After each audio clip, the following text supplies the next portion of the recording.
Hello बेटा। कल हमने प्रोकैरियोटिक सेल के बारे में बात की थी और आज हम पढ़ने वाले हैं यूकैरियोटिक सेल्स के बारे में। ठीक है, पर उससे पहले कुछ जनरल बातें हैं वो मैं आपको बताना चाहूँगा। अगर कहीं पे आप किसी बुक में इनको पढ़ें तो कंफ्यूज ना हो उसका मतलब क्या होता है। ठीक है, तो एक कंसेप्ट होता है जो कि है न्यूक्लियोसाइटोप्लाज्मिक और कर्ण प्लाज्मा रेशियो। ये क्या होता है ये आपको पता होना चाहिए। देखिए, कोई भी जब सेल होती है और उस सेल के अंदर न्यूक्लियस होता है, पहली बात यूकैरियोट है। यूकैरियोट का मतलब है ट्रू न्यूक्लियस। ठीक है ना, ट्रू न्यूक्लियस यूकैरियोटिक सेल। तो इसमें न्यूक्लियर एनवलप होगा, एक डेफिनेट न्यूक्लियस होगा। और अब मैं आपको बताता हूँ कि ये रेशियो क्या होता है। देखिए, ये जो न्यूक्लियस होता है जिसमें जेनेटिक मटेरियल रहता है और न्यूक्लियोलस भी रहता है, ये बेसिकली काम करता है as the brain of the cell. Brain of the cell. तो इस साइटोप्लाज्म में जो ये साइटोप्लाज्म है जिसमें कई ऑर्गेनल्स होते हैं, एंडोप्लाज्मिक रेटिकुलम होता है, ये गोल्जी बॉडी है। यहाँ पे एंडोप्लाज्मिक रेटिकुलम होता है, लाइसोसोम्स होते हैं, माइटोकॉन्ड्रिया होती है। तो ऐसे कई सारे ऑर्गेनल्स होते हैं। तो ये सब ऑर्गेनल्स ठीक वैसे ही सिंक्रोनाइज्ड और कोऑर्डिनेटेड तरीके से काम करते हैं जैसे हमारी बॉडी में रेस्पिरेटरी सिस्टम, जिससे हम सांस लेते हैं, ब्रीदिंग करते हैं, जिसमें लंग्स आते हैं, एल्वेलाई लंग्स का जो पार्ट है, और ट्रैकिया, ब्रोंकियोस, ब्रोंकाई, ये सब आता है। सर्कुलेटरी सिस्टम जिसमें हार्ट और सारे ब्लड वेसल्स आते हैं, आर्टरीज, वेन्स। और एक्सक्रीटरी सिस्टम जिसमें हम नाइट्रोजिनस वेस्ट इसको रिमूव करते हैं थ्रू किडनी और थ्रू स्किन। तो ये सब एक सिंक्रोनाइज कोऑर्डिनेटेड तरीके से काम करते हैं और इनको कंट्रोल करता है हमारा ब्रेन। ऐसे ही सेल के अंदर ये सारे ऑर्गेनल्स, आप इनको ऐसे समझ लीजिए, ये रेस्पिरेटरी सिस्टम, एक्सक्रीटरी सिस्टम है, ये सब है, और इनको ये कंट्रोल कर रहा है ये ब्रेन। तो जिस तरीके से हमारी बॉडी, देखिए, हमारी बॉडी का जितने भी सिस्टम है उनको कंट्रोल ब्रेन कर रहा है, और इस ब्रेन का एक रेशियो है पूरी बॉडी के साथ जो कि ऑप्टिमम होना चाहिए, जिससे सारी की सारी वर्किंग एफिशिएंट हो। सेम यहाँ पर है, न्यूक्लियस का साइज कितना होगा और सेल का साइज कितना होगा, और जो ऑप्टिमम होता है, सबसे अच्छा होता है, जितना ज़्यादा ये अच्छा रेशियो होगा उतना ही सेल ज़्यादा एफिशिएंट होगी। ठीक है, तो दिस इज न्यूक्लियोसाइटोप्लाज्मिक रेशियो। समझ में आ गया बेटा? ठीक है, अब एक और चीज़ इसमें आप समझेंगे कि एक्चुअली इससे क्या होगा। एफिशिएंसी की जब मैं बात करता हूँ तो जब ये सेल कोई मेटाबॉलिक एक्टिविटी कैरी आउट करती है तो उसमें वो पूरा एफिशिएंट रहे, लॉस कम हो। ठीक है, जो लॉस हो जाता है ना किसी भी मेटाबॉलिक एक्टिविटी में, जैसे एटीपी का, एनर्जी का लॉस हो जाता है बहुत ज़्यादा, तो वो ज़्यादा एफिशिएंट नहीं रहती है, तो ये सब कम होना चाहिए।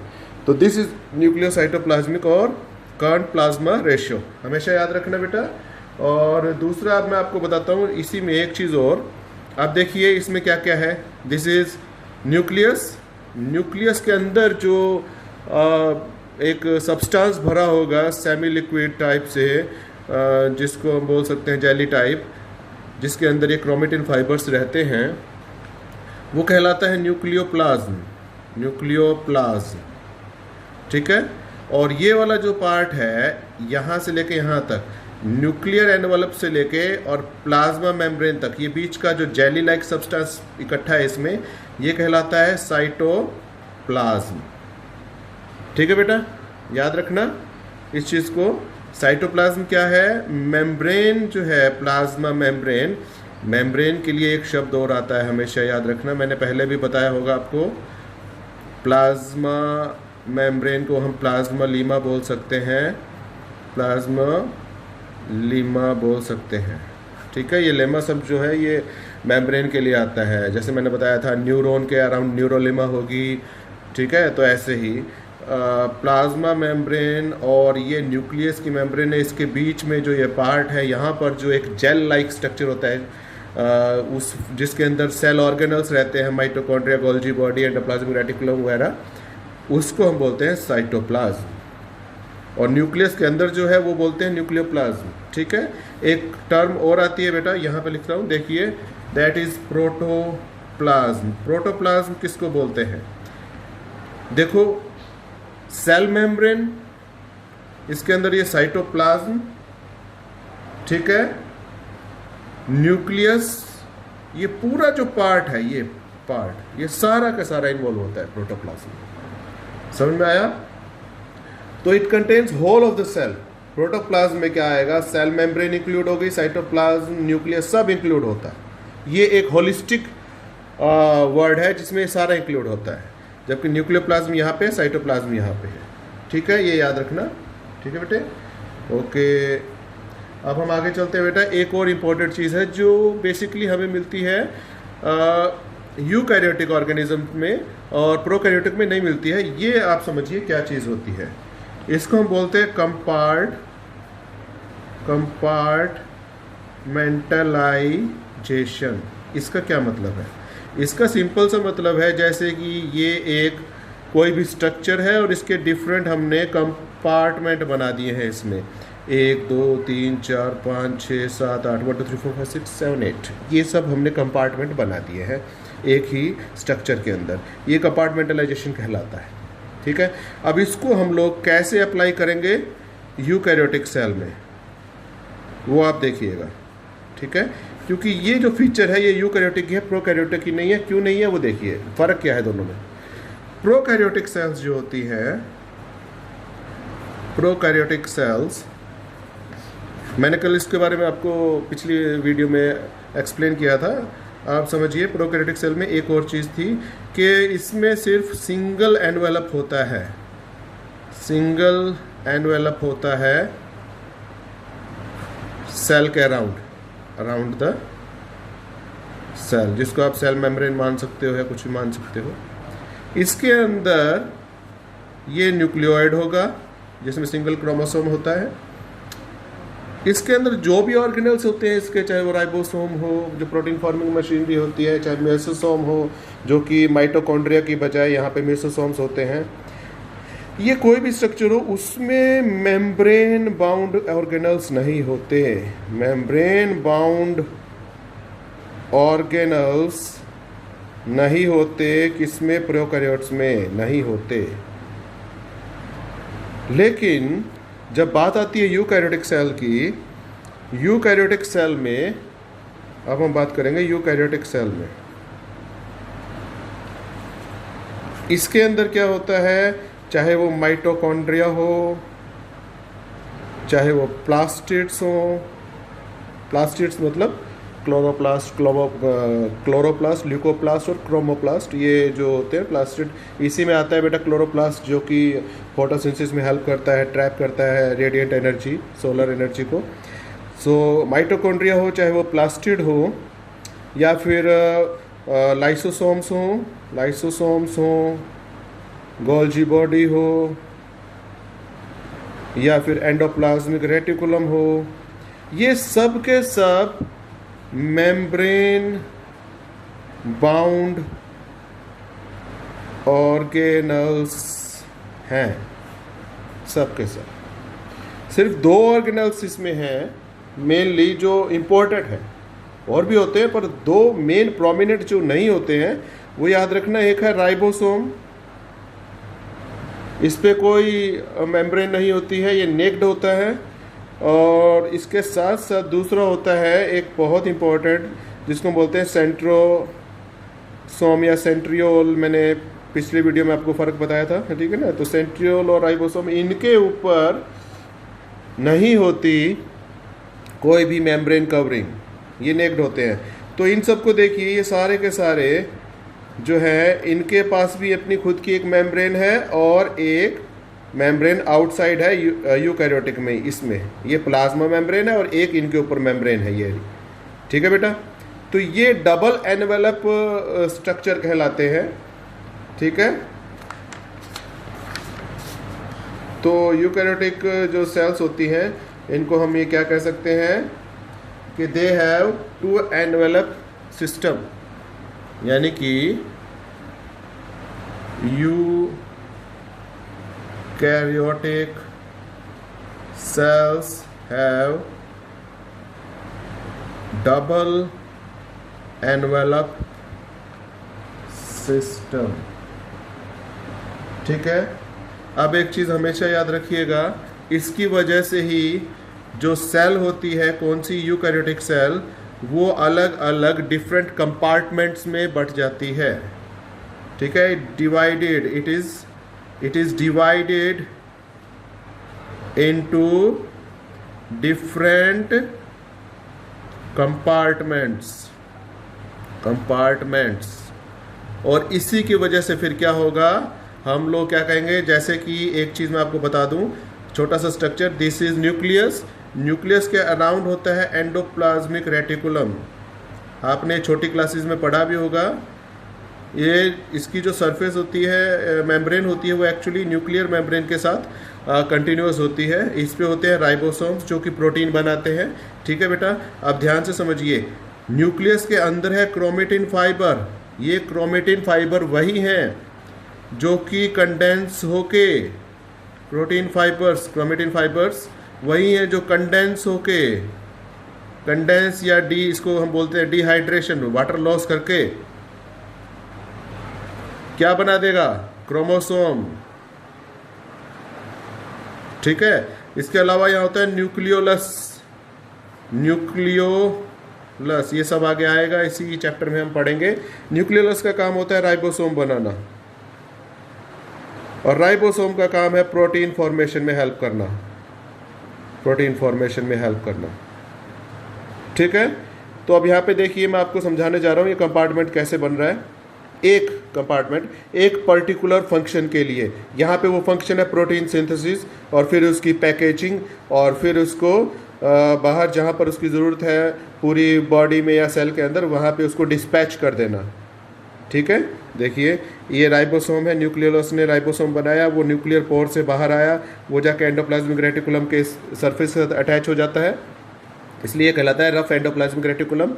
अब यहाँ पर ये प्रोटीन बनाएगा, वो प्रोटीन जो होगी एंडोप्लाज्मिक रेटिकुलम एक वेसिकल में डाल के और किसके पास भेज देगा, ये भेज देगा गोल्जी बॉडी के पास। यहाँ पे कई सारे एंजाइम्स होते हैं गोल्जी बॉडी के पास, वो उस प्रोटीन की प्रोसेसिंग कर देते हैं, काट छाट कर देते हैं, और फिर उसको पैक करके एक वेसिकल में डाल देते हैं, और ये वेसिकल को आगे ट्रांसपोर्ट कर दिया जाता है जहाँ इसकी ज़रूरत होती है।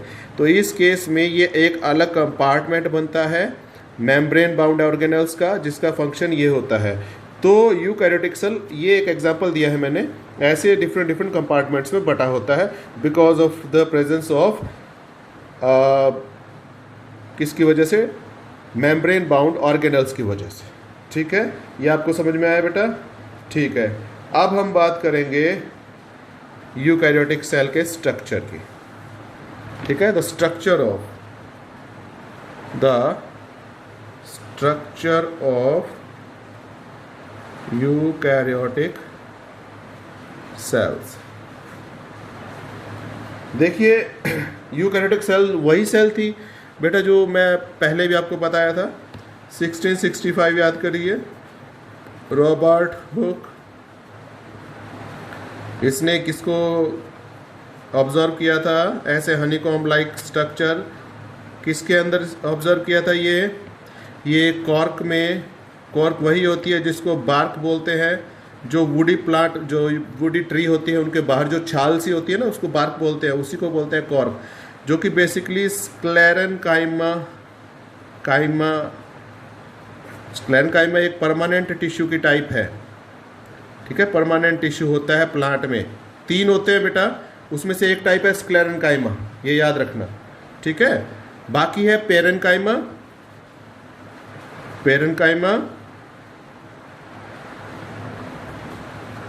और कॉलेनकाइमा, ये 3 होती है बेटे।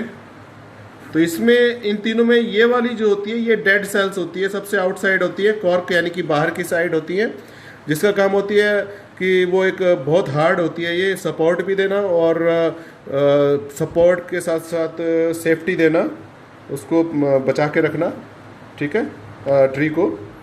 सो स्क्लेनकाइमा में रॉबर्ट हुक ने इसको आइडेंटिफाई किया था सबसे पहले। ठीक है बेटा, तो हम लोग आउटसाइड से ही चलेंगे और सबसे पहले यूकैरियोटिक सेल के उसी स्ट्रक्चर के बारे में पढ़ेंगे जिसका नाम है सेल वॉल। क्योंकि एक्चुअली मैंने आपको बताया, ये एक्चुअली जो आपको दिखाई दे रही है, ये जो रॉबर्ट हुक ने देखा था, अंदर इसमें साइटोप्लाज्म नहीं होता है क्योंकि ये डेड सेल होती है। तो इसकी जो ये वॉल है, सेल वॉल, ये बहुत ज़्यादा थिक होती है, जिसका मेन काम होता है सपोर्ट देना और सेफ्टी देना इसको। ठीक है, तो ये सेल वॉल होती है ना, इसी के बारे में हम अभी बात करेंगे। सबसे पहले सेल वॉल की ही बात करेंगे यूकैरियोट्स में। ठीक है बेटा, तो बेटा अब हम स्टार्ट करेंगे। अब हम पढ़ने वाले हैं सेल वॉल के बारे में। ठीक है, वहाँ से शुरू करते हैं। पहला जो पार्ट है सेल वॉल। तो सेल वॉल के बारे में हमेशा याद रखिएगा कि ये सेल वॉल प्लांट्स में होती है बट ये एनिमल्स में नहीं मिलती है। ठीक है, सेल वॉल फंगस में भी होती है बट एनिमल्स में नहीं होती है, वहाँ पे सेल मेम्ब्रेन होती है। ठीक है बेटा, तो अब सेल वॉल से हम शुरू कर रहे हैं। सबसे पहले आप समझिए सेल वॉल का फंक्शन क्या है। ऐसी ज़रूरत ही क्यों पड़ी कि प्लांट्स के अंदर सेल वॉल को होना पड़ा और एनिमल्स में नहीं है, तो वो आप समझिए क्या। हम लोग पहले बात करेंगे फंक्शन क्या है इसके। ऐसी ज़रूरत क्या थी जिसकी वजह से ये इवॉल्व हुई किसके अंदर, प्लांट्स में। अब देखिए बेटा, सबसे पहला इसका जो मेन जो इम्पोर्टेंट फंक्शन है, वन ऑफ द, वो है प्रोटेक्शन। प्रोटेक्शन फ्रॉम किससे, इंसेक्ट से, या ओवरऑल एनिमल्स कह सकते हो। यहाँ पे इंसेक्ट्स हैं एंड पैथोजन्स हैं, पैथोजन से। ठीक है, और इसके अलावा दूसरा फंक्शन, अच्छा इसमें एक चीज़ और मैं इंपॉर्टेंट बता दूँ, लिख लीजिएगा नोट बना के। प्रायंस जो होती है ना, प्रायंस, इससे मुझे याद आया पैथोजन से। Prions are very small proteins. ये बहुत स्मॉल प्रोटीन होती हैं दैट इन्फेक्ट्स, जो एक्चुअली डिसीज कॉज करती हैं सिर्फ प्लांट्स में, दैट इन्फेक्ट प्लांट्स। अगर ये प्रायंस नहीं कहीं पे आए नाम, ये वायरस से भी छोटी होती है बेटा। ठीक है, दीज आर प्रायंस। तो अब हम सेकंड फंक्शन की बात करेंगे इसकी। ये मैकेनिकल स्ट्रेस से बचाता है सेल वॉल, मैकेनिकल स्ट्रेस से बचाता है और सपोर्ट देता है, और इसके अलावा स्ट्रेंथ देता है, रिजिडिटी देता है, और स्लाइटली थोड़ी बहुत ये फ्लेक्सिबिलिटी भी देता है।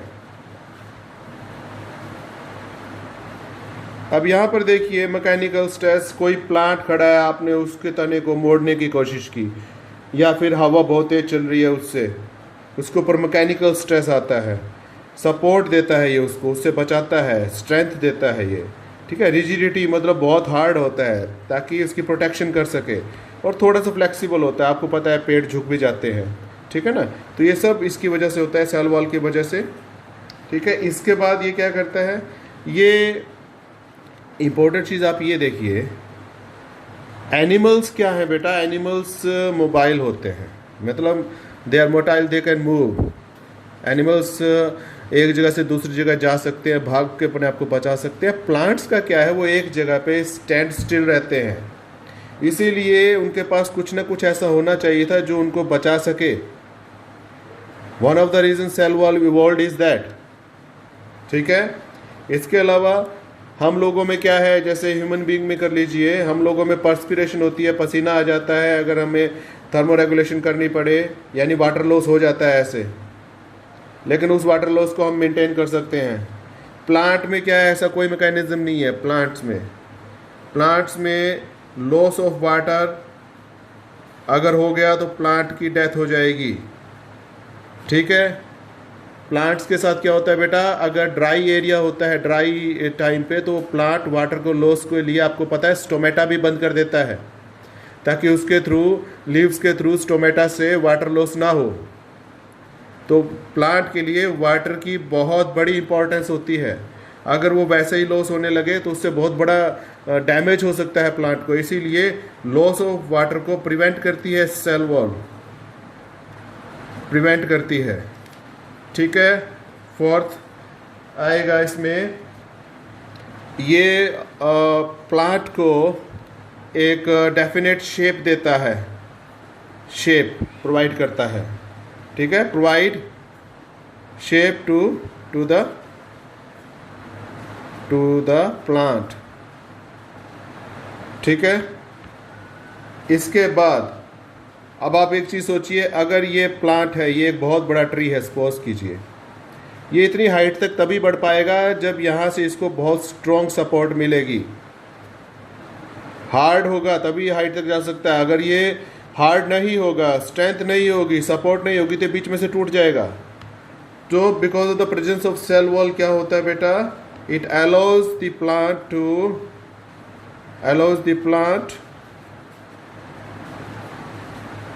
Grow to greater heights। ठीक है।